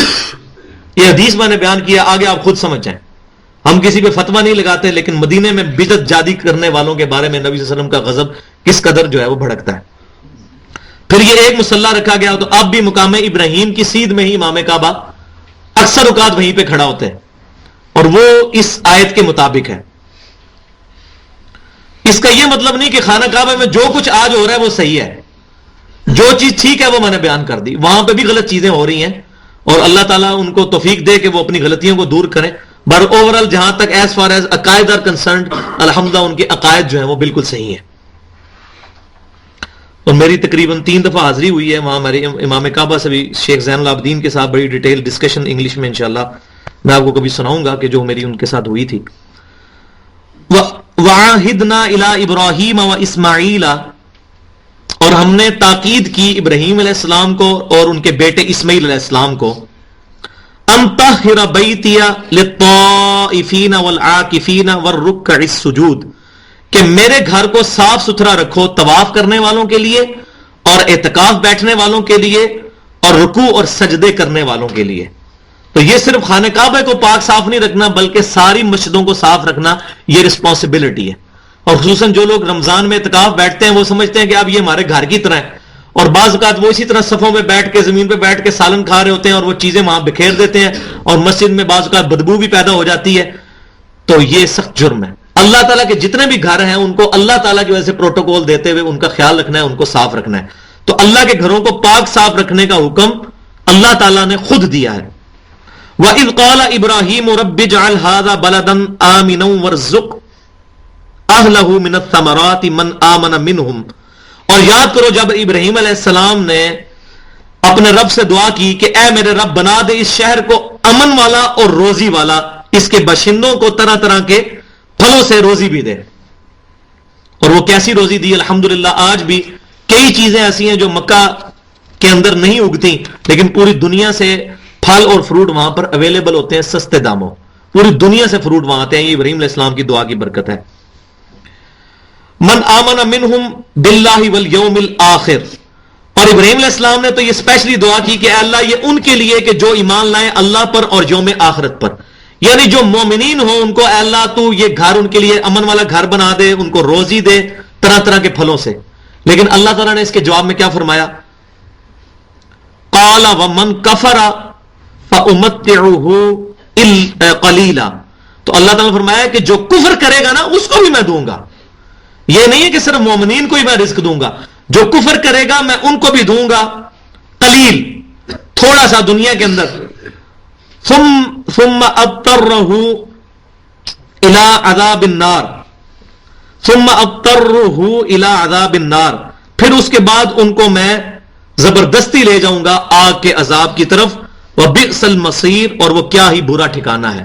یعنی دنیا کے اندر چاہے کوئی شخص مکے میں رہتا ہے اور وہ کافر ہے اس کو بھی رزق ملے گا. اور آپ دیکھیں تقریباً انہوں نے 300 کے قریب بت جو ہیں وہ خانہ کعبہ میں رکھے ہوئے تھے اور معاشی طور پہ کتنے خوشحال تھے. قریش جو تھے مشرک بھی تھے, تب بھی اللہ تبارک و تعالیٰ کی طرف سے رزق کی ان میں کمی نہیں تھی. اور سب سے بڑی بات یہ کہ ان کو اتنا پروٹوکول دیا جاتا تھا کہ پورے عرب کے اندر جہاں بھی قریش کا قافلہ جاتا تھا اس قافلے کو لوٹا نہیں جاتا تھا, کہ وہ کہتے تھے اگر ہم نے ان کے قافلے کو لوٹ لیا تو یہ ہمارا بت نکال دیں گے وہاں سے. ہر قبیلے نے اپنا بت رکھا ہوا تھا نا خانہ کعبے کے اندر, تو ان کو بڑا اسپیشل پروٹوکول اسلام سے پہلے بھی ملتا تھا قریش کو. تو اللہ تعالیٰ ہمارا کہ جو کفر کریں گے ان کو بھی میں دنیا کا ساز و سامان تو برتنے کے لیے دوں گا, لیکن پھر ان کو میں زبردستی لے جاؤں گا عذاب النار کی طرف, اور وہ بڑا ٹھکانہ ہے. وَإِذْ يَرْفَعُ إِبْرَاهِيمُ الْقَوَاعِدَ مِنَ الْبَيْتِ وَإِسْمَاعِيلُ, اور اب وہ وقت بھی یاد کرو کہ جب ابراہیم علیہ السلام نے اور اسماعیل علیہ السلام نے بھی جب کعبے کی بنیادیں جو ہیں وہ بلند کرنا شروع کی. اس سے اشارتاً یہ بھی بات پتہ چل گئی کہ ابراہیم علیہ السلام نے خانہ کعبہ کو تعمیر نہیں کیا, اس سے پہلا بھی خانہ کعبہ موجود تھا. اور وہ آگے آئے گا کہ سب سے پہلا گھر جو اللہ کی عبادت کے لیے بنایا گیا وہ وہی ہے جو مکے میں ہے. تو آدم علیہ السلام سے یہ اسرائیلی روایات میں ملتا ہے, اور ظاہر ہے یہ بالکل ٹھیک بھی ہوگا کیونکہ جب سے پہلا موحد یا مومن دنیا میں موجود ہے اللہ کی عبادت تو وہ کر رہا ہے. تو ابراہیم علیہ السلام سے پہلے بھی خانہ کعبہ موجود تھا, لیکن وہ بارش کے اثرات اور سیلاب کی وجہ سے, چونکہ وہ ایک وادی کے اندر ہے, آج بھی کچھ عرصہ پہلے تک تو جب بھی بارشیں ہوتی تھی تو پانی کھڑا ہو جاتا تھا. اب وہاں پہ گورنمنٹ نے جو ہے وہ کافی ہیوی ڈیوٹی جو ہے موٹرز لگائی ہیں پانی سک, کیونکہ بڑے بڑے چٹیل پہاڑ ہیں, وہ جب بارشیں ہوتی ہیں سارا وہ وادی میں ہی آ کے جمع ہو جاتا تھا. تو اس کی وجہ سے خانہ کعبے کی بنیادیں جو ہیں وہ گم ہو گئی ہوئی تھیں, خانہ کعبہ مسمار ہو چکا تھا. تو اللہ تعالیٰ نے ابراہیم علیہ السلام کو خانہ کعبے کی وہ جگہ بتا دی. تو جب وہ ان کی بنیادیں انہوں نے ڈھونڈی, پھر ان کو بلند کرنے لگے, تو ساتھ ساتھ وہ دعا بھی کر رہے تھے، ربنا تقبل منا انک انت السمیع العلیم، اے رب ہماری طرف سے یہ عمل قبول کر لے۔ لیکن مومن کی یہی نشانی ہے کہ نیکی کرے گا تب بھی ڈرتا رہے گا، کہے گا یا اللہ قبول کر لے۔ آج کی طرح نہیں ہے ہماری طرح کہ کوئی نیکی کرتے ہیں تو وہ ڈھنڈورا پیٹتے ہیں، جی میں تو یہ کیا، میں نے تو مسجد میں ٹائلیں میں نے لگوائی، میں نے فلاں جگہ یہ کر دیا، میں نے فلاں جگہ یہ کر دیا۔ تو مومن کیا ہوتے ہیں، کرنے کے باوجود بھی اپنے عمل کی طرف توجہ نہیں ہوتی، یا اللہ میں اتنا کچھ تیرے لیے کیا، یا اللہ قبول کر لے جو بھی جس طریقے سے میں کر رہا ہوں۔ انک انت السمیع العلیم، بے شک تو ہی سننے والا اور علم رکھنے والا ہے۔ اور یہ اب دعائیں شروع ہو رہی ہیں، ربنا وجعلنا مسلمین لک ومن ذریتنا، اے رب ہمیں بنا دے فرما بردار اپنا۔ ابراہیم علیہ السلام اپنے لیے بھی دعا کر رہے ہیں۔ اس سے یہ بھی بات پتہ چلی کہ کسی شخص کو جب دعا کے لیے کہا جاتا ہے نا، یہ عموماً جو لوگ ذرا مذہبی طور پہ پیشوا ہوتے ہیں، ان کو جب دعا کے لیے کہا جاتا ہے تو کہتے ہیں جی اللہ تعالیٰ یار تیرے پہ کرم کرے، تو اپنے آپ کو بیچ میں سے خارجی بعض اوقات کر لیتے ہیں۔ تو جب بھی دعا کریں تو جمع کے سیغے کے ساتھ اپنے لیے بھی کریں اور اس کے لیے بھی دعا کریں۔ تو ابراہیم علیہ السلام دیکھیں اپنے لیے کر رہے ہیں کہ اے اللہ مجھے بھی فرما بردار رکھنا اپنا، ہم سب کو فرما بردار رکھنا، ومن ذریتنا امتا مسلمتا لک، اور میری اولاد میں سے بھی ایک مسلمان امت پیدا کرنا، فرما بردار امت جو خالصتاً تیری فرما بردار ہو۔ اور وہ ہم ہیں جناب بدبخت کہ جو اپنے آپ کو فرقوں میں اور گروہوں میں بانٹ کے آج 150 کروڑ ہونے کے باوجود ہماری وہ اہمیت بھی نہیں ہے جو اسرائیل کی اہمیت ہے دنیا کی پالیٹکس کے اندر۔ دنیا کے کسی معاملے میں کسی مسلمان ملک کو کبھی مشورہ نہیں کیا جاتا، کسی مسلمان ملک کو انوالو نہیں کیا جاتا۔ ہاں جب رگڑا لگانے کی باری آتی ہے تو کہتے ہیں ہاں ٹھیک ہے۔ وہ صحیح حدیث ہے نبی صلی اللہ علیہ وسلم کی کہ ایک وقت آئے گا کہ دنیا کی قومیں تم پر اس طرح ٹوٹ پڑیں گی اور لوگوں کو دعوت دیں گی جیسے دسترخوان پہ کھانا رکھ کے کہا جاتا ہے کہ آؤ اس کو کھاؤ۔ تو صحابہ کرام علیہ رضوان نے پوچھا یا رسول اللہ علیہ وسلم کیا اس وقت ہم تعداد میں زیادہ نہیں ہوں گے؟ تو آپ صلی اللہ علیہ وسلم نے فرمایا کہ تعداد میں تو تم بہت زیادہ ہوگے، لیکن مسلمانوں کے دل کے اندر ایک بیماری ڈال دی جائے گی وہن کی۔ تو انہوں نے پوچھا یا رسول اللہ علیہ وسلم یہ وہن کیا ہے؟ واہانون۔ تو فرمایا کہ دنیا کی محبت اور موت اور آخرت کی بیزاری۔ تو یہ اصل وجہ ہے، دنیا کو سب کچھ سمجھ لینا اور آخرت کی طرف توجہ نہ رکھنا۔ اس کی وجہ سے آج مسلمانوں کے حکمران بھی جو ہم میں سے ہی نکلے ہیں وہ لوگوں کہتے ہیں کہ جی آپ اگر ترقی کرنا چاہتے ہو تو اسلام رکاوٹ ہے آپ کی اس ترقی کے اندر، اسلام کو تو پہلے سائڈ پہ کرو، جس کو ڈاکٹر اقبال نے بہت پہلے سمجھ لیا تھا۔ انہوں نے وہ شعر میں کنکلوڈ کر دیا، جدا ہو دین سیاست سے تو رہ جاتی ہے چنگیزی۔ تو یہ ڈاکٹر اقبال نے اس وقت کتنے مولوی جو ہیں وہ اس فتنے کو سمجھ نہیں سکے، اس دور کے شرک کو۔ سب سے بڑا شرک یہ تھا کہ وہ کہتے تھے دین کو الگ کرو اور سیاست کو الگ کرو۔ آج میں اگلے دن بی بی سی کی وہ خبریں سن رہا تھا ریڈیو پہ، تو اس میں وہ کہہ رہے تھے وہ امریکہ کے جو الیکشن آنے والے ہیں تو اس میں وہ یہ کہہ رہے ہیں کہ اسلام کو آپ سائڈ پہ رکھیں، اسلام یہودیت عیسائی اس کے اوپر بات نہ کریں۔ یہ ان کے یہ آئین کے اندر بات موجود ہے کہ مذہب یہ سیکولر ملک ہے، اس میں مذہب کے ساتھ کوئی تعلق نہیں ہے ہمارے قوانین کا۔ تو یہ سیکولرزم سب سے بڑی بیماری جو ہے وہ یہی ہے کہ دین اور سیاست کو الگ کر دیا جائے۔ تو آج مسلمانوں کی بھی یہی حالت ہو چکی ہے، اور مسلمان جو ہیں وہ فرما بردار بننے کی بجائے اللہ تعالیٰ کے نافرمان اور نافرمانوں کے ساتھ دوستیاں گاٹھنے والے بن چکے ہیں۔ ابراہیم علیہ السلام نے تو دعا کی تھی، آج بھی جو لوگ واقعی اللہ تعالیٰ کے لیے سر تسلیم خم کیے ہوئے ہیں وہ اس میں نہیں آتے جو میں بات کر رہا ہوں۔ وہ الحمدللہ اللہ کے چند لوگ موجود رہیں گے۔ صحیح مسلم میں حدیث موجود ہے، نبی صلی اللہ علیہ وسلم نے فرمایا کتاب الفتن چیپٹر میں، جب تک دنیا میں ایک بھی اللہ کا ذکر کرنے والا موجود ہے، ایک بھی، قیامت قائم نہیں ہوگی۔ ٹھیک ہے، وَأَرِنَا مَنَاسِكَنَا وَتُبْ عَلَيْنَا إِنَّكَ أَنْتَ التَّوَّابُ الرَّحِيمُ، اور اے رب ہمیں یہاں کی عبادت کے طریقے بھی سکھا دے اور ہماری توبہ قبول فرما، بے شک تو توبہ قبول کرنے والا اور رحم فرمانے والا ہے۔ ربنا وابعث فیہم رسولا منہم یتلو علیہم آیاتک، اور اے رب ہمارے ان میں ایک رسول بھیج، خاص رسول انہی میں سے جو ہو، کوئی لینگویج بیریئر بھی نہ ہو، یہ نہ ہو کہ یہ عربی والے ہیں تو کوئی انگلش بولنے والا یا اردو یا فرانسیسی بولنے والا آ جائے، ایسا نہیں، لینگویج بیریئر بھی نہ ہو، انہی میں سے ایک رسول بھیج تاکہ ان کا یہ بھی نہ رہے کہ ہمیں بات سمجھ ہی نہیں آئی۔ دنیا میں تو یہ ہو سکتا ہے نا کسی کے ساتھ دوسری لینگویج میں بات کی جائے اس کو سمجھ ہی نہ آئے، تو اے اللہ ان کو انہی میں سے ایک رسول کو اٹھا، یتلو علیہم آیاتی کا، جو تیری آیات تلاوت کر کے ان کو سنائے، وَيُعَلِّمُهُمُ الْكِتَابَ وَالْحِكْمَةَ اور ان کو کتاب اور حکمت کی تعلیم دے، وَيُزَكِّيهِمْ اور ان کو پاک کر دے، إِنَّكَ أَنْتَ الْعَزِيزُ الْحَكِيمُ بے شک تو ہی بہت زبردست اور حکمت والا ہے۔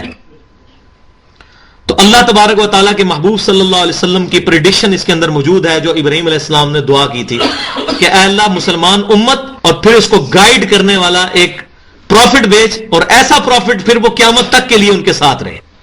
تو نبی صلی اللہ علیہ وسلم قیامت تک کے لیے پوری انسانیت کے لیے نبی بنا کر، رسول بنا کر بھیجے گئے ہیں۔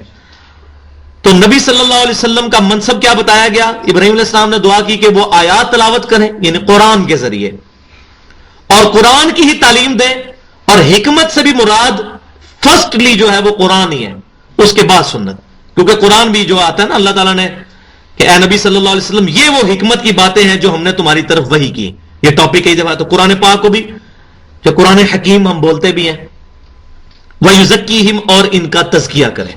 اور اس پہ میں نے بتایا تھا کہ اصل جو انبیاء کرام کا جو دعوت کا جو ایپکس ہے معاشرتی اعتبار سے، وہ تزکیہ نفس ہے۔ اس کا سمم بونم جو میں نے بتایا تھا ایمینول کانٹ کی جو فلسفے کے اندر کہا جاتا ہے نا، کسی کا ہائیسٹ گڈ، سمم بونم، وہ اسلام میں معاشرتی اعتبار سے یہ ہے کہ انسان کا تزکیہ نفس ہو جائے، کہ انسان حق اور باطل میں تمیز کرنے والا بن جائے، حقوق اللہ اور حقوق العباد کا خیال رکھنے والا بن جائے۔ انک انت العزیز الحکیم اور بے شک تو ہی بہت زبردست اور حکمت والا ہے۔ آخری رکوع جو ہے وہ انشاءاللہ تعالی اگلی دفعہ میں اس کو کور کروں گا، اور اس میں ٹوٹلی اللہ تبارک و تعالیٰ نے مسلمانوں کو یہود و نصارہ کے ساتھ جو بحث ہوتی تھی اس بحث کو کنکلوڈ کرنے کا طریقہ بتایا، اور پھر یہ بھی بتایا کہ تم یہ اعلان کرو کہ ہمارا یہ عقیدہ ہے۔ اور اس میں 3 ٹائٹلز آئیں گے جس کو میں انشاءاللہ ڈیٹیل کے ساتھ ایڈریس کروں گا۔ نمبر 1 ہے نحن لہو مسلمون، ہم سر تسلیم اللہ کے لیے خم کرتے ہیں۔ اس کے بعد نحن لہو عابدون، ہم عبادت بھی صرف اللہ کی کرتے ہیں، اور پھر اس کا کلائمیکس آیا ہے نحن لہو مخلصون، اور ہم اپنی جو رضا جو ہے خالصتاً اللہ کی رضا کے حوالے کرتے ہیں۔ تو یہ 3 ٹائٹلز اس کے اندر آئیں گے، اور اسی کے اوپر وہ شورى آفاق آیت بھی آئے گی کہ جو اللہ تعالیٰ نے جب بحث کی جائے تو اس کے اینڈ پہ کنکلوڈ کی جائے گی بحث کہ تلک امۃ قد خلت لہا ما کسبت ولکم ما کسبتم ولا تسألون عما كانوا يعملون، کہ یہ ایک امت تھی جو گزر گئی، ان کے اعمال ان کے ساتھ، تمہارے اعمال تمہارے ساتھ، تم سے یہ نہیں پوچھا جائے گا کہ وہ کیا کر کے گئے۔ تو آج اس بحث میں نہیں پڑھنا چاہیے کہ خلافت کے حقدار حضرت ابوبکر صدیق تھے یا سیدنا علی تھے۔ اگر کوئی آ کر اہل سنت کے ساتھ اس پر بحث کرتا ہے، اس بحث کو چھوڑا جائے، اس کی بجائے سب سے پہلی جو بنیادی دعوت ہے اس کے اوپر آیا جائے۔ وَلَقَدْ بَعَثْنَا فِي كُلِّ أُمَّةٍ رَسُولًا، اور بے شک ہم نے ہر امت کی طرف رسول بھیجا، کیا دعوت دے کر؟ أَنِ اعْبُدُوا اللَّهَ، کہ عبادت خالصتاً اللہ کی، وَاجْتَنِبُوا الطَّاغُوتَ، اور اللہ کے مقابلے پر بنائے گئے طاغوت کی نفی کرنا، شیطان کی اور بتوں کی۔ اس سے بات سٹارٹ کریں، اس کے بعد یہ بالکل آخر میں آنے والی باتیں ہیں۔ تو میرے پاس کئی لوگ آتے ہیں جی وہ تو یہ کہہ رہے ہیں، تو میں کہنا یار ان کو چھوڑو، ان باتوں کو ماتم کرتے ہیں، اس چیز کو چھوڑو، یہ چیزیں بعد میں ایڈریس کرنے والی ہیں، اس سے بڑی بڑی چیزیں موجود ہیں۔ آپ کے پاس ایک بندہ آئے جو کینسر کا مریض ہو، اس کو نزلہ زکام لگا ہو، تو آپ نزلہ زکام کا علاج پہلے کریں گے یا کینسر کا کریں گے؟ کینسر کا علاج، جو اصل بیماری ہے پہلے اس کا علاج، پھر باقی بیماریوں کا بھی بعد میں علاج ہو جائے گا۔ محفل کے اینڈ پہ جو دعا پڑھی جاتی ہے پڑھ لیں، سبحانک اللہم و بحمدک، اشہد ان لا الہ الا انت، استغفرک و اتوب الیک، وما علینا الا